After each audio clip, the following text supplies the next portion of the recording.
Who's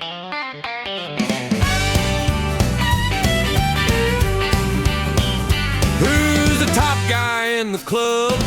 For fishing Hey, boys and girls. Fishinfrank. Yeah, that was me.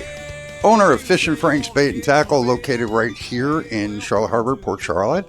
This is Port Charlotte up here. Here's the Matlacha River. This is Punta Gorda, and there's a boat ramp right here at Ponce de Leon Park. Now, if you leave Ponce Park, you're going to head south. Now, once you get about here, you're going to look down in the harbor.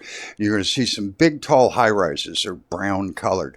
You're going to aim for those, and what that aim is going to do is take you on an angle coming down this way.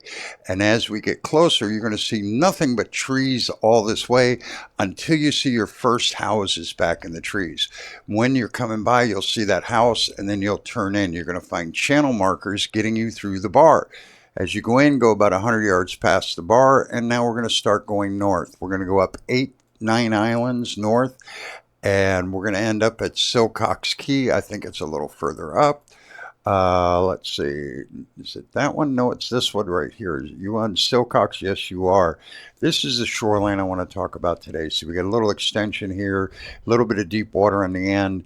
This looks like it's good and it's okay fishing, but this side here, if you've got mangroves overhanging the water, any green underneath that, you're going to find redfish or snook. And it could be a combination of two, but usually it's one or the other.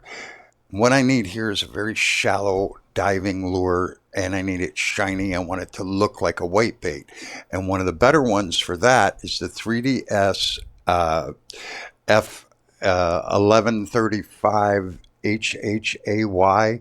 This is a great white bait imitator. It's flashy, and it's got such a tiny little lip on it that it doesn't give much action to the lure, which is great for just tapping it, reeling a little bit, tapping it. And when I throw it under the mangroves, leave it set for just a second, give it a little pop, reel it, give it a little pop, reel it. What you want to do is keep it underneath that tree as long as you can and then bring it back to you. You've got a shot at some other fish out here, but for snook or redfish, a little 3D is going to do good. I'm Frank, Fishin Frank, Silcox Key. Great place to go.